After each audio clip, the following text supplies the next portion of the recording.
Good afternoon, everyone. Good afternoon. It's so nice to see everybody here.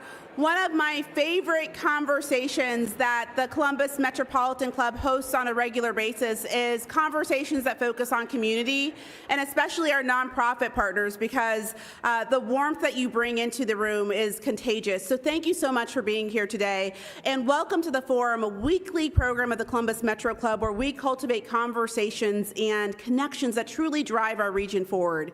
The Forum brings together visionary leaders, CEOs, members of Congress, college presidents, UN ambassadors, artists, and change makers to examine the issues that truly matter, exchange diverse perspectives, and forge connections that create a better Columbus. My name is Sophia Pfiffner, and I am the president and CEO of the Columbus Metropolitan Club. And for those of you who are joining via our live stream, we're coming to you from the beautiful National Veterans Memorial and Museum in downtown Columbus. Thank you so much to the presenter of today's forum, Nationwide, and thank you to today's forum sponsors, CODA and the YWCA of Columbus. We'd also like to thank Downtown Columbus Incorporated for providing today's complimentary parking, so hooray for free parking. And we'd also like to thank the presenting sponsor of our live stream, the Center for Human Kindness at the Columbus Foundation, and our live stream partner, the Columbus Dispatch. As you can tell, it takes a lot of individuals and organizations to bring conversations like this to light.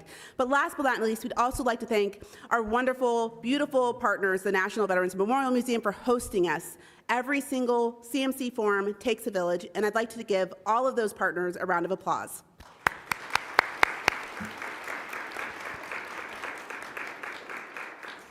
Okay, so today's forward-looking conversation is, will nonprofits lead or be led?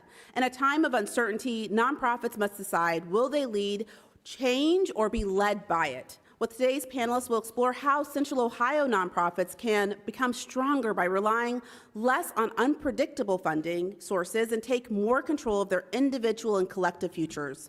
We'll talk about how nonprofits can lead with courage, stay true to their values and their mission, and truly make a difference in the communities that they serve. To introduce today's panel, and please welcome to the podium Chad Jester, with the presenter of today's forum, Nationwide. Thank you so much.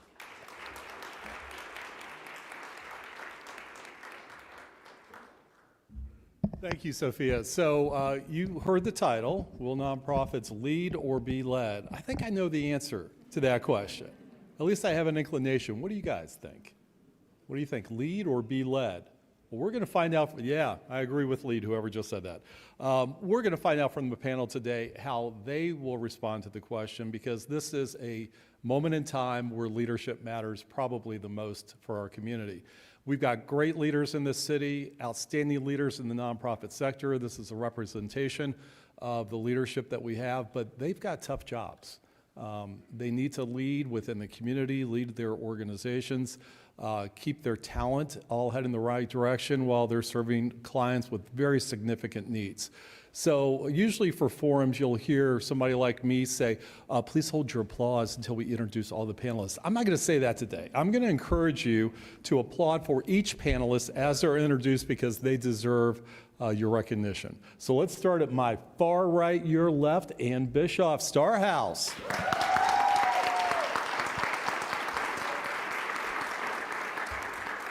Okay, that was pretty good, but if you're eating your salad, time to put down the fork, okay?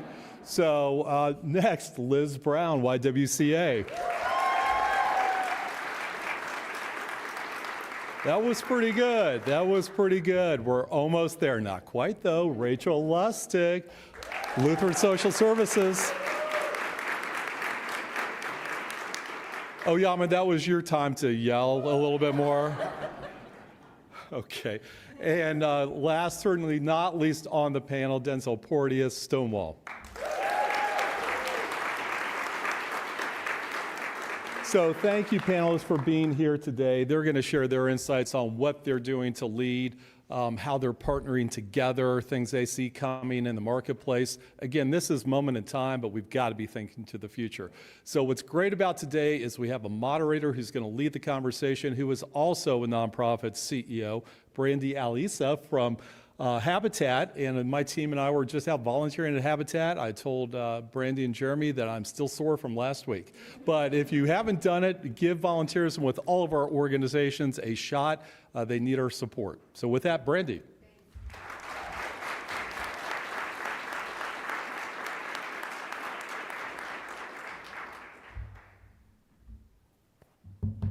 Thank you, Chad, and good afternoon, everyone. I'm going to open up with very brief remarks, but I do want to set the stage for us to pivot into our conversation today. And we all know that the Human Services Chamber, led by Michael Corey, who's here today, thank you, Michael, and who was just well recognized by Homeport. Yeah, you deserve that. The HSC has done a tremendous job of courageously collecting data and telling the story that paints the picture around what is the state of nonprofits right now, more specifically the human services sector. Just a few data points that was recently shared. Over 50% of human service organizations are projecting a deficit for the current fiscal year. 90% predict costs will increase. 77% can't meet current demand. And think about that. We all know that the demands are going to increase. And 37% report that it's difficult to attract and retain talent. Let's be clear, every nonprofit right now is leading with courage and with perseverance. The question for today is, how are we leading forward, both as individual organizations and as a collective? How are we creating a nonprofit ecosystem that addresses challenges, risks, strengths, and opportunities that puts the well-being and dignity of the people we serve at the center? So with that, we're going to get kicked off, and I want to start with a question. I'm going to start with you, Liz. Talk about why do nonprofits even exist? What role are nonprofits filling in our community? Thank you, Brandi. Thank you to all of you for being here. And I love that grounding question. Nonprofits really exist because of where systems have failed communities. It's up to us to sort of step in and address that. I recently had the pleasure, Ijeoma Oluo is an author and speaker who joined our organization recently, and she said something that has really stuck with me.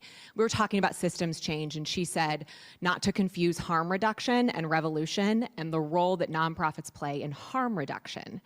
And that is a great way to put it. The role that nonprofits play in our community is to decrease human suffering in the right now. We serve immediate needs because we have the belief, sometimes radically at times, that people deserve to survive and thrive today, even when systems fail them.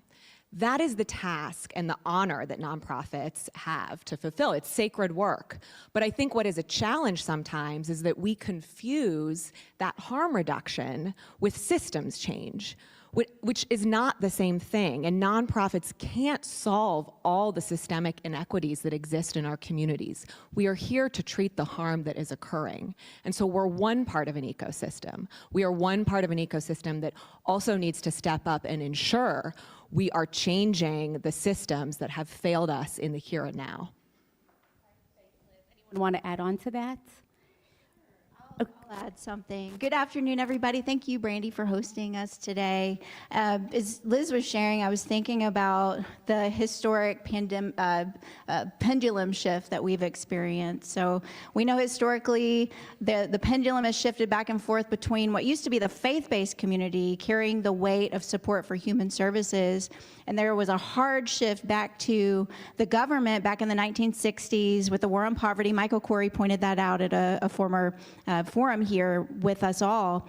What we're experiencing now is a swift pull the rug out from under you shift back to the unknown, really. But if you look back to Goodwill, organizations that were around before the Great Depression, that means that they survived the 10 years of the Great Depression. What did they do? They were innovative. They were nimble. They created jobs with their community in a moment where there weren't enough jobs to go around. And they pushed up their sleeves and got things done for people. So now the pendulum is really shifting back to us, to your point, the collective.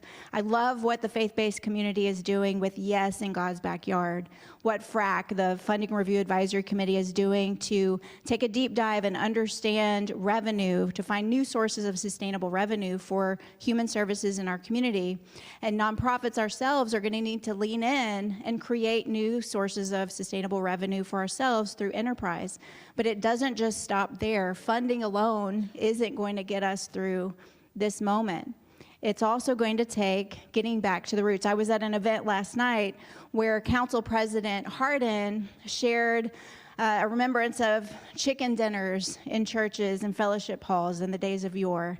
Everybody showed up for the fellowship, but it was also an incognito way for people who might be down and out to have access to food.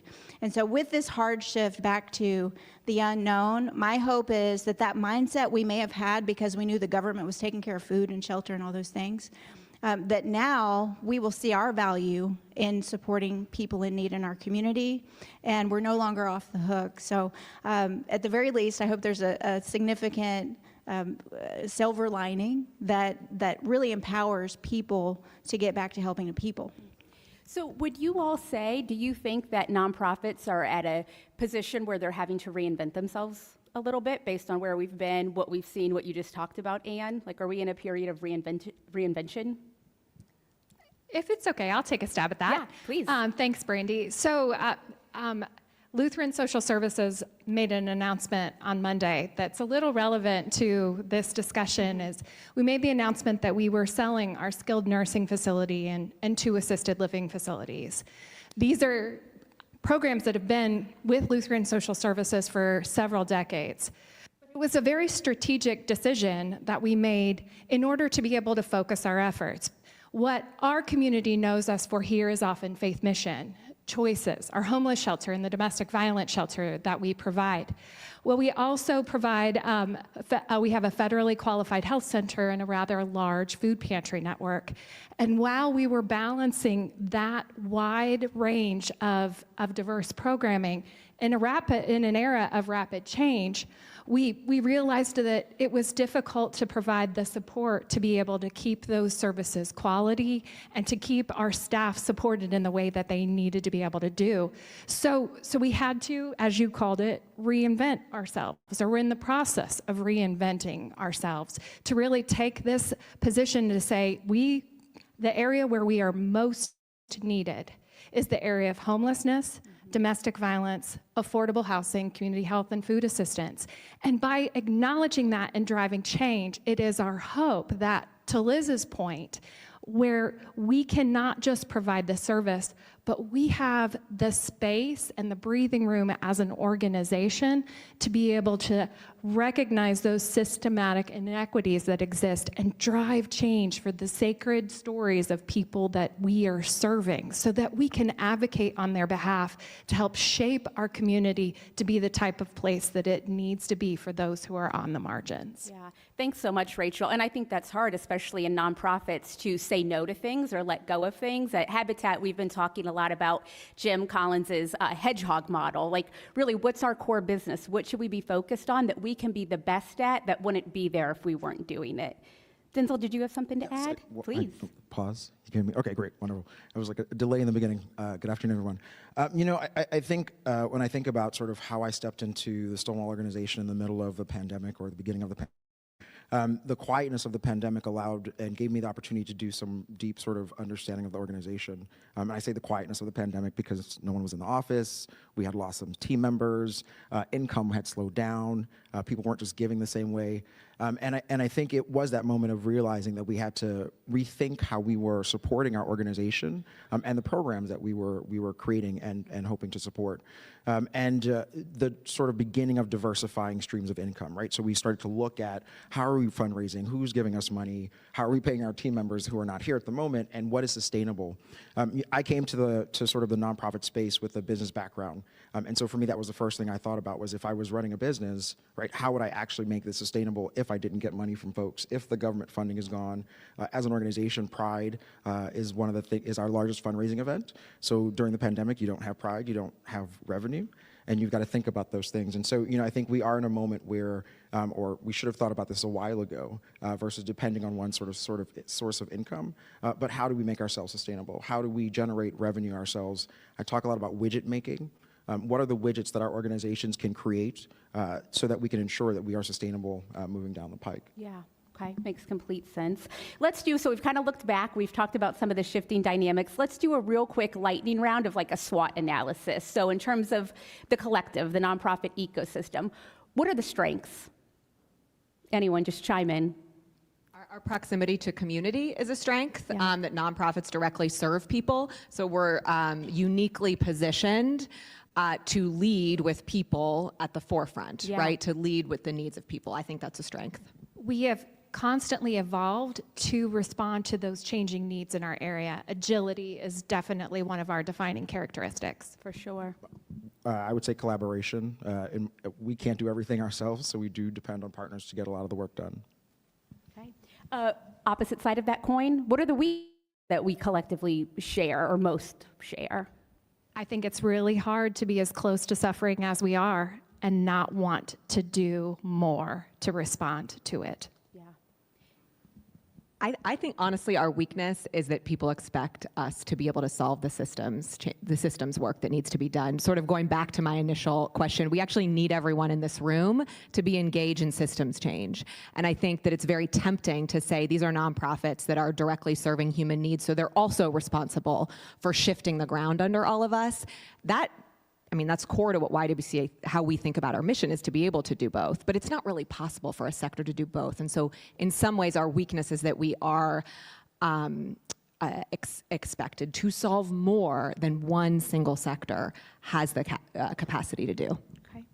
Yeah, and I would just add, I think a weakness is the perception by the larger community that nonprofits will take care of it or other people will take care of it. And it goes back to what I was saying before. We need now more than ever for people to take care of people. There are policies right now that prohibit individuals in some communities from giving food to people on the street, from creating a shelter in their church. So that's something in this moment. This is real. This is happening right now, the heaviness of this challenge. We're going to have to take a look at those policies that free people to serve. Yeah. So let's shift to opportunities. So I think policy change would for sure be an opportunity. What else is an opportunity?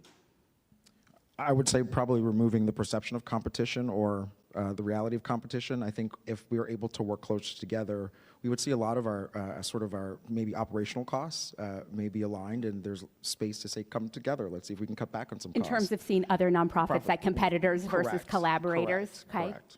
Yeah. Okay. What about threats? What are threats that are on the horizon? I will say creeping authoritarian tendencies in our culture and in our government. Please invite me back. Yeah. Setting the government aside, I actually think there are authoritarian tendencies in our culture that are emerging that scare me. The fracturing of how we consume information, the fracturing of how we relate in community allows us to see people who suffer as people who are not like us.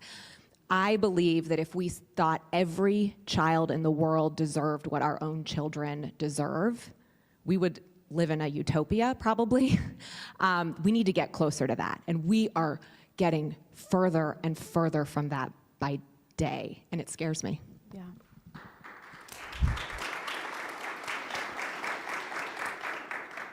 Any other threats to mention? Rachel, go ahead. There's just so much that's driving a sense of otherness right now. And whether it's the homeless population or minorities, people of color, where we're being driven apart in today's society. What are those forces that are drawing us back together to really see that sense that you're a human just like I am? And how do we reinvite that when we're working against such significant propaganda and the pace that so many people are experiencing. That threat's infiltrating every one of our lives and certainly our organizations. Yeah, makes sense. Did you have something to add, Densil? I'm echoing, actually, or maybe I'm contextualizing to say a loss of a sense of humanity or each other's humanity. Yeah. I talk about it often with the team. I'm like, we're all different people. We understand the world differently. You're all actually receiving the information I'm giving to you differently. And so I think that's an important thing to remember, that each one of us comes to our humanity as different people. And so it's a loss of our sense of humanity of other people, ultimately. Yeah.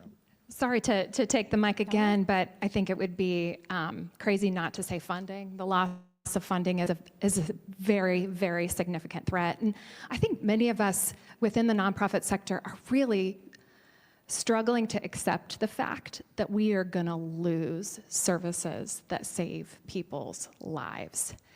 And because nonprofits have been so creative, innovative, and agile and figured out ways, I'm not sure that people realize just how difficult it will be to rebuild some of the infrastructures that have taken decades. I have a story that inspires and scares me every day.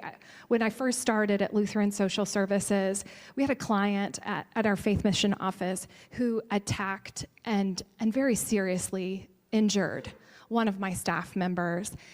And that team member had been with the organization for 13 years when this happened.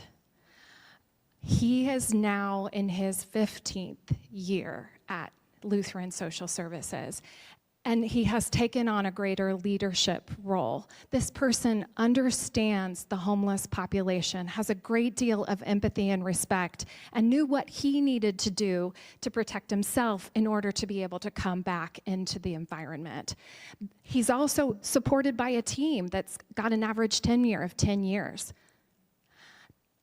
If we were to lose that infrastructure, I can't rebuild it tomorrow. I can't even rebuild that within 10 years. That's going to take a long time in order to be able to rebuild within our community. And that loss, if it happens in one place or another, is going to be very significant to be able to provide that same level of service into our community. Yeah, thank you, Rachel.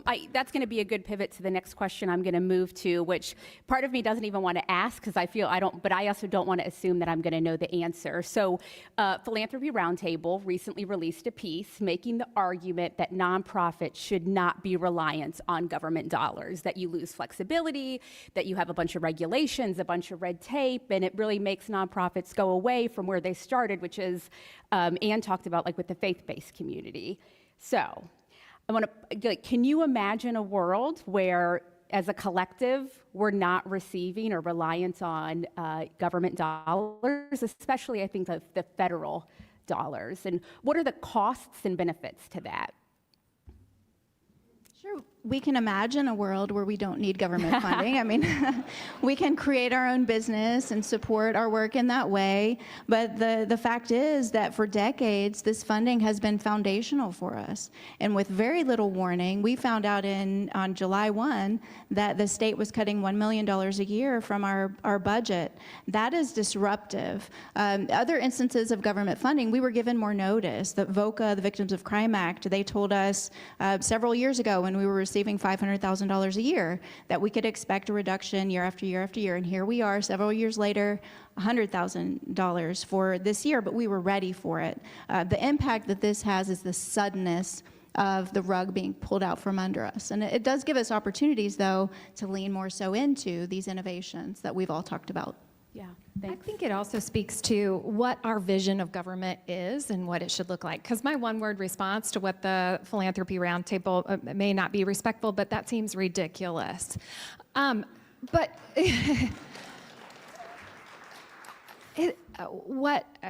we believe that everybody in our community deserves clean water and deserves enough to eat and deserves health care and a place to lay their head at night? And if we believe that, then we need something that provides a level of baseline structure to provide that type of support.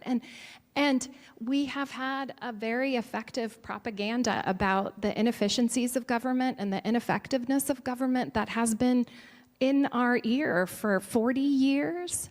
And I think we need to remember what government can be and invite that level of discourse back in. Because at the end of the day, what we're talking about is how do we protect people? How do we create a baseline for people to be able, and these types of things are not just good philanthropy. They're good for business. They're good for our social welfare. They're good for safety. They're good for being a part of a community.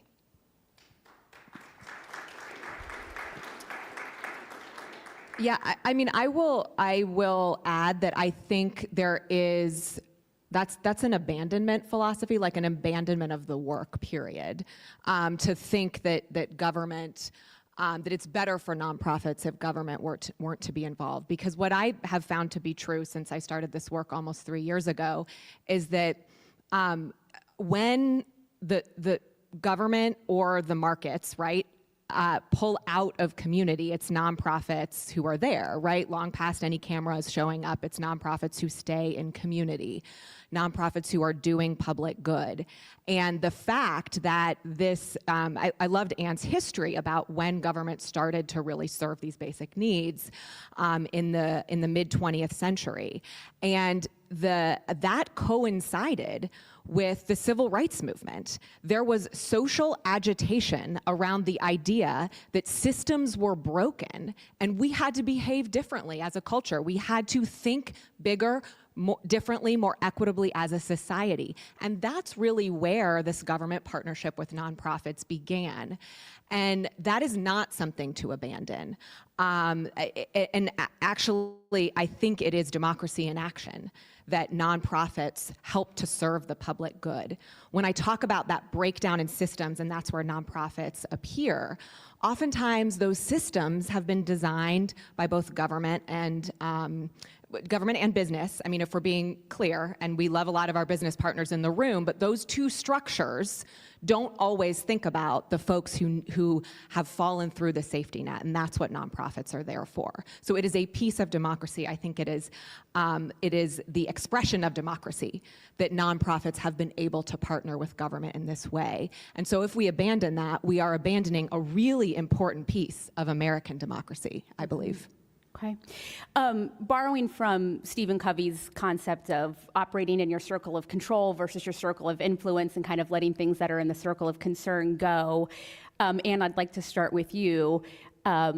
What do you see being in the circle of control of Star House or the nonprofit ecosystem? Yeah, good question. Thank you.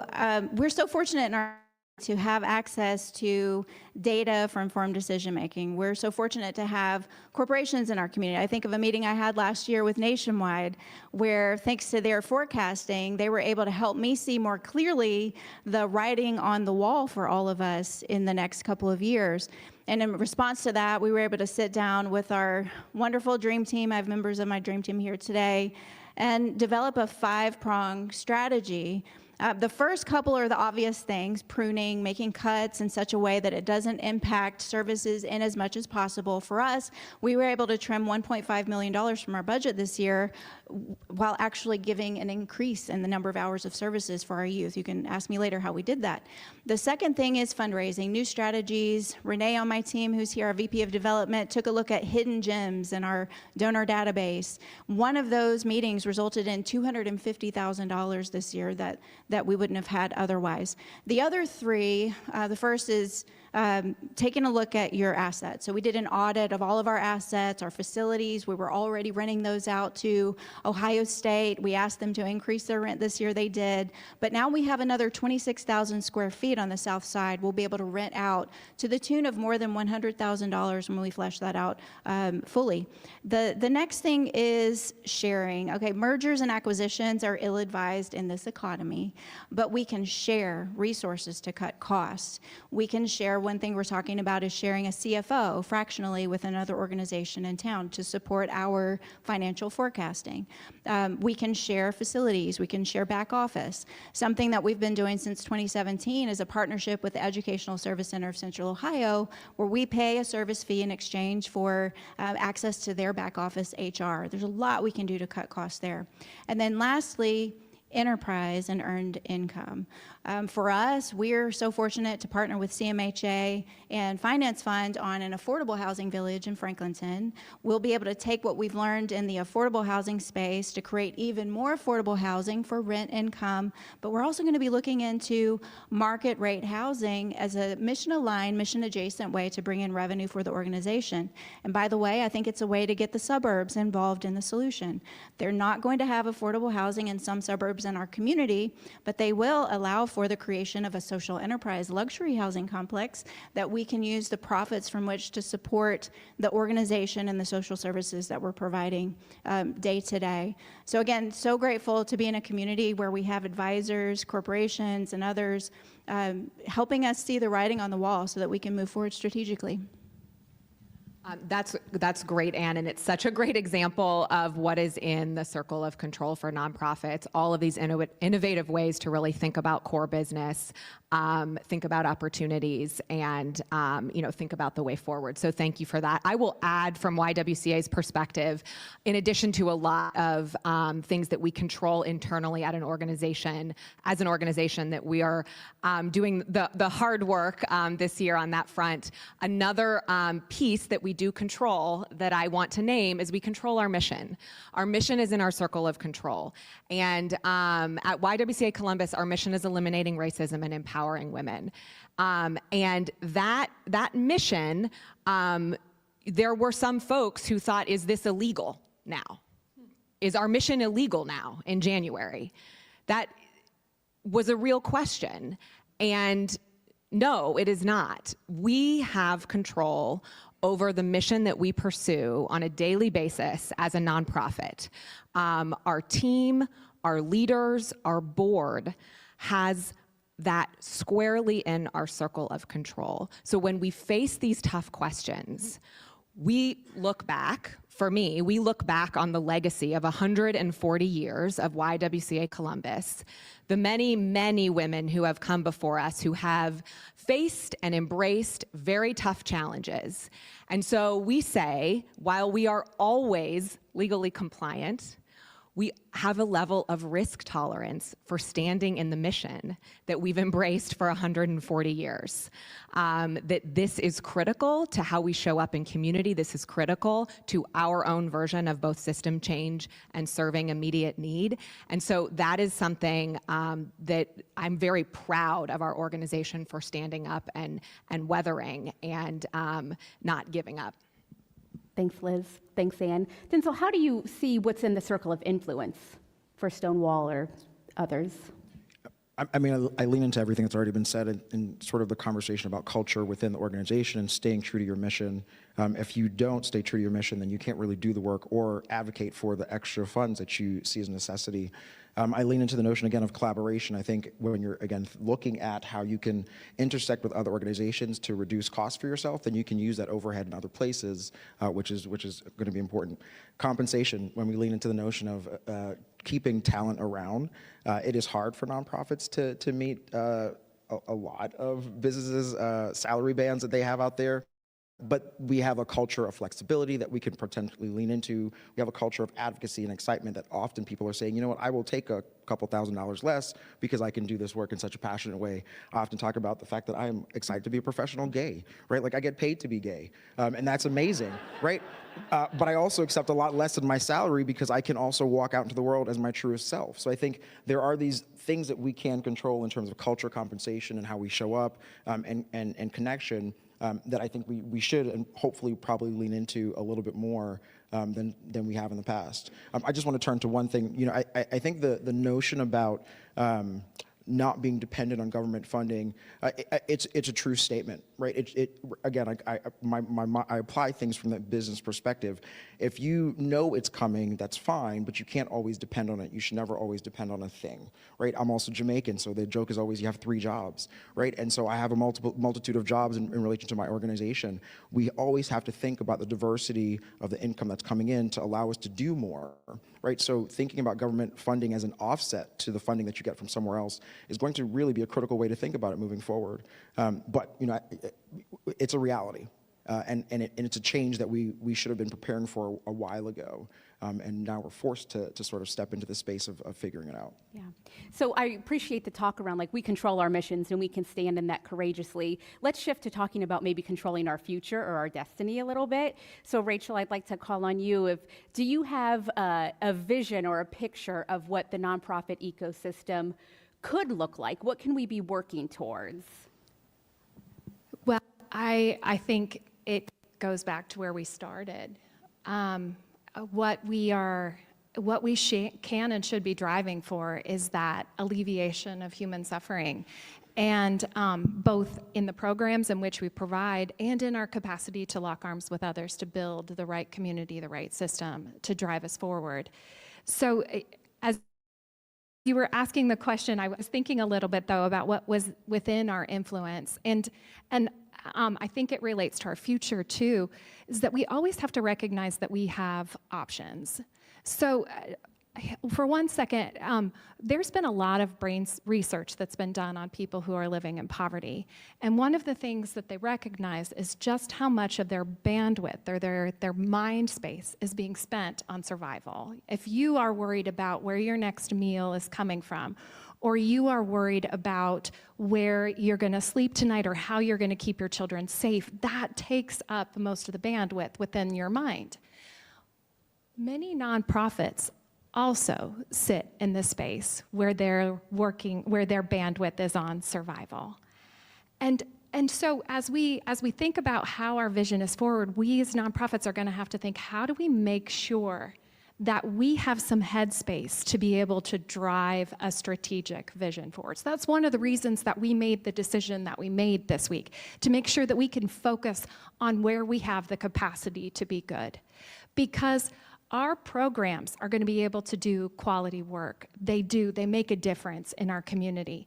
But it is our proximity to people who are truly suffering that gives us the power to be able to drive the change that we need to for the community. And it's going to be that's going to drive a vision forward about how we want to be more just and compassionate, how we want to ensure a level of care, that the social determinants of health are a part of everybody's experience. Okay, thanks, Rachel. So, of course, it's the longstanding tradition of CMC to take questions from the live audience and from the virtual audience. And so if you're here and you have a question, please make your way over to the microphone by Doug. If you're watching online, please type your question into the chat. And while we wait for folks to line up behind the microphone and type in their chats, I have one final question for our panelists to wrap things up. So we've talked about leading with courage, standing in our mission, thinking about the future. If you could share in one sentence or less, how are you personally leading in your organization to have that future focus, but also inspire hope and a sense of courage? I know this is a tough question, so like hard to do in like one sentence or less. Yeah, for Star House, we're so lucky to have our dream team of people who are committed. Our values aren't just lip service, we live and breathe them. Do whatever it takes as long as it takes, create solutions, and unconditional positive regard, which is really just unconditional love, making things happen for people. So we're leaning into that, focused on creating solutions and withstanding the current state of things.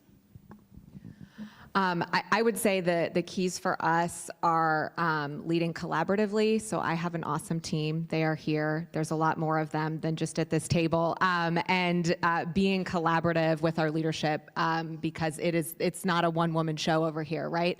And then secondly, though, is accessibility.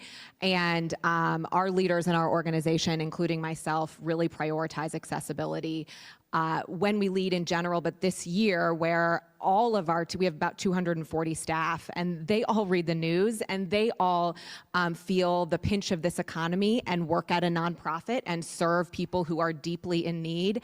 And so one of the things that we've implemented this year is just as much leadership accessibility, more than ever before, with staff-wide town halls.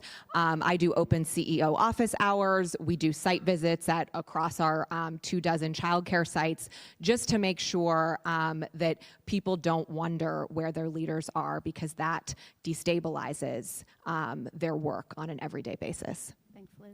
Anything to add, Rachel? Well, one of the programs that Lutheran Social Services run in our community is that we have our community's only domestic violence shelter. And there are days where our beds are full, and we are having to tell people who are in very serious danger of being hurt that we don't have a bed for them. And there is nobody in this community that feels that more deeply than my staff who's on the front lines. And as we enter a period where need is outpacing demand and resources are being contracted, I think we've got to remind our staff that you can't give what you don't have, that you are doing your very best. And this is our opportunity, to Ann's point, to invite others to serve alongside of us. And that is a very, very, very difficult message for these people who care so deeply. But it's a message that we're going to have to remind them every single day. Densil? Those are good. I often tell the team it's hard to be in service and of service to the community, right? So we are part of the community that we're trying to service, at least with Stonewall. And our community is heavily under attack. We've been under attack for quite some time. A lot of times you'll hear me say, don't act stupid, just show up. Again, Caribbean household, the notion of don't act stupid is not calling you stupid. It's the notion of showing up with intention and understanding of those around you and what you can do with your own capacity. And just show up. It means you have to remember that if you don't show up, who's going to be there, right? And if you can't show up, who are you tapping to show up? Again, don't act stupid. If you're not going to show up, call someone to let them know that you can't be there. So for me, the way that I sort of hopefully encourage the team every day is I keep showing up. And I explain to them, you don't have to do the same thing I do, because I can take on a little bit more, go home, relax. But also remember, we still need you to come back. So take that rest. Community members are looking for us to show up because they don't have the capacity, right? They're worried about survival. And so if I can ensure that you, team, are not worried about survival, then you can do a better job. So again, the philosophy for hope in my organization and for myself is don't act stupid, just show up. The couple one-liners you've dropped have been pretty good today. Thank you, everyone, for sharing. And now we're going to turn it over to Doug to look at our first question. Brandi, thank you so much. Thank you so much to today's panelists for showing up. Thank you to all of you for showing up. Thank you. If you have a question for today's panelists, please do join us here at the microphone. We'll try to get to as many of your questions as we can. If you're watching online, please type your question into the chat. Great questions at CMC always have two things in common. They take about 30 seconds or less to ask. And what punctuation mark does a question actually end with? It ends with a question mark. Yes, they do. Thanks for that reminder. I'll launch us off with this one. Anne, you mentioned the historic pendulum that swings between the roles of nonprofits and government in filling needs. What can't nonprofits do that government must take responsibility for? Ooh, that's a good question, and how fortunate I am that it was directed straightly at me. So the question was, what can you say the question again? What can only government do, essentially is the question. Okay. That's a really good question. I think we'll always need a foundational level of support from the government. The old saying is that a community is defined by how they take care of the most poorly of citizens. And so we need to make sure that there's always a stream of funding. But I believe the government can invest in organizations that are seeking to create their own sources of revenue to support the work that we're doing. Anybody else have something to add, please?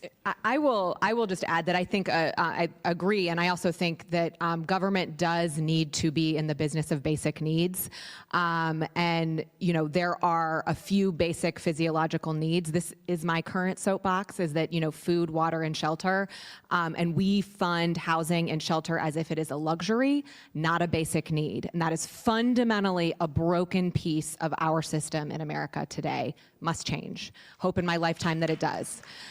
But I will say that what's happening this week with SNAP is an example of an abysmal and utter failure of government, because food is a basic need, and the feeling of being hungry we should not tolerate in other people, that we are abiding that. My name is Brian Urbanski with the Aubrey Affordable Housing Foundation, and the current theme that I'm hearing a lot of is that our environment right now is really demanding more creativity and outside the box thinking, and I've heard collaboration mentioned a few times. Can any of you share current successful models that you have of collaborating with the business community to overcome the challenges that we have now in an era where the federal government and even state governments are reducing funding? There's so many of them that it's difficult to kind of sit back and think of one, but I think our business community, you mentioned collaboration. Liz and I have the honor of working together as a group of shelter providers, working on raising awareness about that need in our community. We could not have done that without an incredible group of corporations who are partners with us, raising awareness, helping us to shape the message, drive change, being responsive in bringing our legislators together to the table. So that, I think, is one example on the macro level. But today, I was talking to a for-profit business that's helping me think through change management strategies. So I think that these types of partnerships that we see with the business community is one of the strengths of the Columbus area. And it happens whether it's behind the scenes or it's forward-facing. I could, that it's really extraordinary in Columbus that there are open airways between corporate leadership and nonprofit leadership. And I've been around long enough, about 23 years in Columbus, to see how the corporate community steps up in moments of challenge. The Columbus Education Commission, over a decade ago, and more recently, the Funding Review Advisory Council, they're paying attention to the needs of human services organizations in our community and really digging deep to figure out how we can bring in new sources of revenue for our organization. I was going to quickly add, so we will always take your money, so give it to us, thank you. But think about sort of, again, the operations of an organization, and this is where I always go to, right? Because if we can cut down operational costs, we can put that money elsewhere. If you as a business have a really great IT program and you think, hey, I could lend my IT person to help out with some issues at one of these organizations, that is a great way to partner. We have kept a lot of our overhead down because I have no problem asking you for these things, to say, hey, can you send someone over to look at the system for us, because it will cost us this much to have a full-time person on staff. So I think about, again, what's already within your organizations, not necessarily dollars, we take them, but again, people that may be able to lend talent and time to help these organizations cut down on overhead costs. There is something really special that can happen when there's a business need and a human need and a nonprofit need that kind of come together. And we're working with a development partner. They needed on-site childcare at their facility. We have an expertise in doing that, but we actually couldn't take the risk right now of just dropping in and saying, like, we got this. And so we worked with them on how do we phase in our childcare operations in a way that is good for business for us, right? And then also accomplishes their need to serve their residents with childcare. So that's also an example where it's not really a grant structure or the thought partnership of businesses in Columbus being extended to nonprofits, but actually us recognizing sort of a mutual need and a way that we could work together for the outcome that we both care about. Yeah, I want to share just one from Habitat in terms of, like, there's a need in the private sector for people to be prepared to go into the trades. There is a shortage right now, and so we are a great training ground for folks that are interested in the trade. So we're right now partnering to do workforce readiness houses where students that are learning about the trades in the lab during the day are also coming out to Habitat site, a house within walking distance, to help build a house and learning under superb construction leadership. Thank you, Brandi. Leonard Schofeld asks, this question is for Rachel, but I think it would apply to any of you. Given that many nonprofits depend heavily on government grants and donor funding, how can organizations balance financial sustainability with independence, ensuring they're not just responding to crises, but actually leading long-term systemic change in their communities? It's an excellent question, but unfortunately it's pretty challenging because many nonprofits are in the space where your economic supply and demand curve doesn't work, where we are providing services who can't afford to pay for them themselves. And so that money comes from someplace else. And we as a community say that we believe that that funding needs to come from someplace else. So it's more a question of how, with a philanthropic lens and a government lens, which is the source of much of the revenue for nonprofits, how can you find a way to create a sustainable model within your organization? How can you drive those operational costs to work within those infrastructures and models? So I find myself in a situation where that a skilled nursing facility and assisted living facility was a social enterprise for us, and that was one of the things that many times you hear as the panacea for governments not funding being insecure or philanthropic solutions. But many times we are stepping into very competitive environments, and we were using the revenue and driving it right back into our service model. So no matter what type of infrastructure you've got to be looking, whether it's coming from government sources or philanthropy or social enterprise, you have to have a long-term sustainable outlook that works today and needs to be adapted into tomorrow. But I'm not going to step away from the fact that I believe that government has to be an incredible partner, and I believe that our philanthropic community is going to have to be involved in providing these services going forward, and I'll continue to advocate for that, even if it means that we have to cut back on services until we can drive a greater sense of ownership as a community.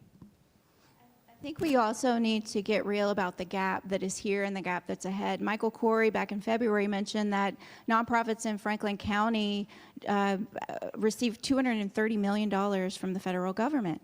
This money is being chipped away, and the gap is going to be too big for all of the usual players to fill in: corporations, foundations, individuals, fundraisers, all of the things.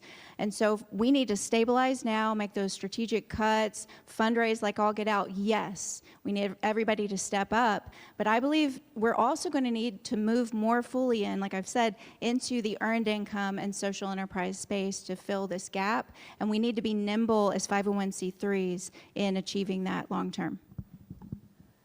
I would just add that this is not directly an answer to the question, so I'm sorry if that's also against the rules, Doug. But, you know, as Ann said, what we're anticipating as first of all, we have to be nimble. Nonprofits are like the most nimble dollar you can invest and the most efficient dollar you can invest, right? Our profit is mission. So we are just an incredible use for your resources. But beyond that, Ann talked about the the gap growing, right? And the gap that is ahead and the gap that will get too big. What I'm also concerned about with the federal dollars is that the cost to receive them becomes too high. That is something we are having to grapple with as nonprofits every day.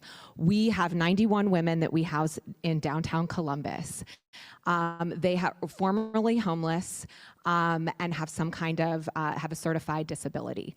And if the government tells us that we must serve them in a way where they can't actually survive, what are we to do? I mean, this is a real question. If the cost of accepting that money becomes too high, we have to be prepared with the courage and the nimbleness and other ideas to make serving them in a way that is dignified still a realistic possibility. All right, well, I really do wish we had more time. This really flies by, but that is all for today, and I'm going to turn things over to Sophia Pfiffner.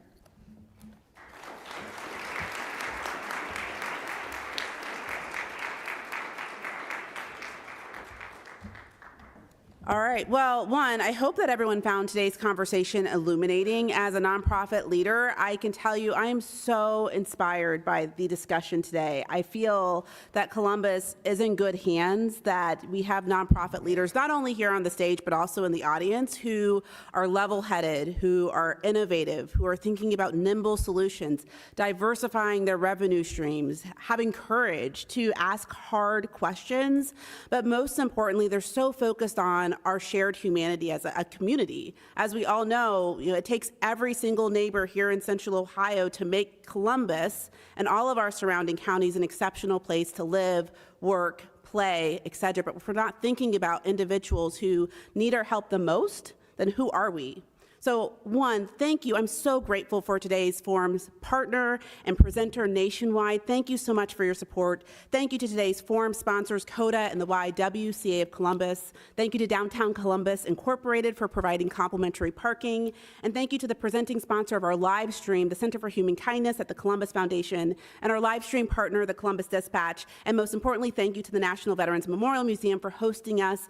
And a very, very, very special appreciation to our panelists, and Bischoff, Liz Brown, Rachel Lustig, Densil, Porteous, and Brandi. Thank you so much for all of your support. Thank you for the conversation.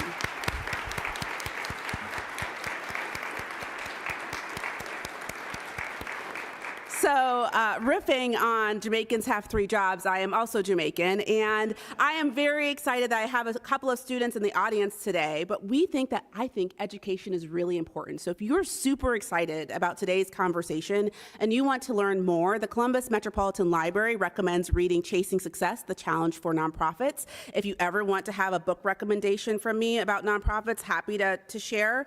2, make sure that you come back here next Wednesday. We're hosting a wonderful conversation, Amped Up Columbus Wants Its Music Moment. We're talking about music here in Central Ohio, so please feel free to join us. And then last, I'd like to invite every person who's in the audience today, especially, to visit National Veterans Memorial Museum. Specifically, walk downstairs before you leave today. There's a wonderful exhibition, Matthew Modine, The Full Metal Jacket Diary. He's an actor from the 1987 Vietnam War movie. He has a wonderful exhibition downstairs. Please feel free to check it out. He's also going to be back here at National Veterans Memorial Museum for their Veterans Day celebration. So please feel free to join the museum. And then last, thank you. Thank you for participating in today's discussion. I hope that you found it illuminating, eye-opening, and also found ways that you can serve and give back as well. So thank you so much and have a great afternoon. Thanks so much. We're going to take a photo.